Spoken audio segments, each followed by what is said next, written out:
தாய் தமிழ் உறவுகளுக்கு வணக்கம். பிரதமர் வேட்பாளர்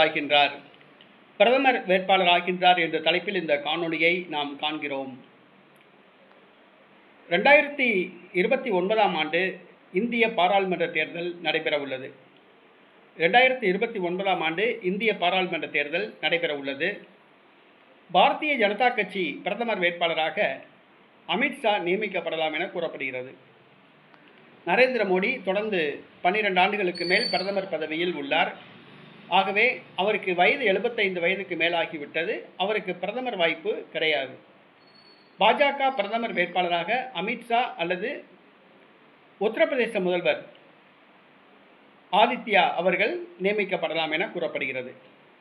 அதே நேரத்தில் இந்தியா கூட்டணி சார்பில் அல்லது எதிர்க்கட்சி சார்பில் யார் பிரதமர் வேட்பாளராக நிறுத்தப்படலாம் என்று பார்க்கும் பொழுது மம்தா பானர்ஜி பெயர் அடிபட்டது. ஆனால் மம்தா பானர்ஜி நடைபெற்று முடிந்த மேற்கு வங்காள சட்டசபை தேர்தலில் தோல்வியடைந்தார்.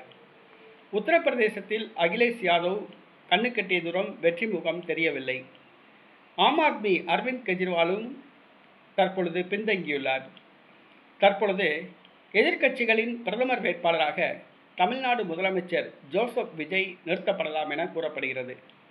ஜோசப் விஜய் அவர்களை பிரதமர் வேட்பாளராக நிறுத்துவதன் மூலமாக ஆந்திரா, கர்நாடகா, தமிழ்நாடு, புதுச்சேரி, கேரளா ஆகிய 5 மாநிலங்களிலும் எதிர்க்கட்சிகள் அனைத்து தொகுதிகளிலும் வெற்றி பெறலாம் என கணிக்கப்படுகிறது.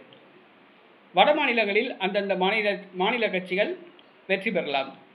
ஆக எதிர்க்கட்சிகளின் கூட்டணி எளிதாக ஆட்சியை பிடித்துவிடலாம் என கணிக்கின்றனர். ஆக வருகிற 2029ஆம் ஆண்டு நடைபெற உள்ள பாராளுமன்ற தேர்தலில்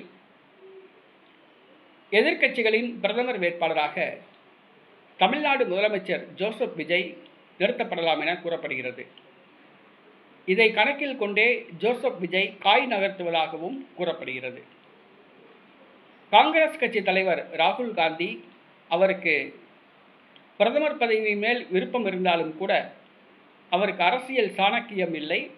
இந்தியா முழுவதும் பரவலான ஆதரவும் கிடையாது. அவர்கள் கண்ணாடி வீட்டில் இருந்து கொண்டு கல்லெறிகின்றார்கள். அரண்மனை அரசியல் பண்ணுகின்றார்கள். மக்களை கவரும் அரசியல் அவர்கள் பண்ணவில்லை. ஆக வருகிற பாராளுமன்ற தேர்தலில் எதிர்க்கட்சிகளின் பிரதமர் வேட்பாளராக ஜோசப் விஜய் நிறுத்தப்படலாம் என கூறப்படுகிறது.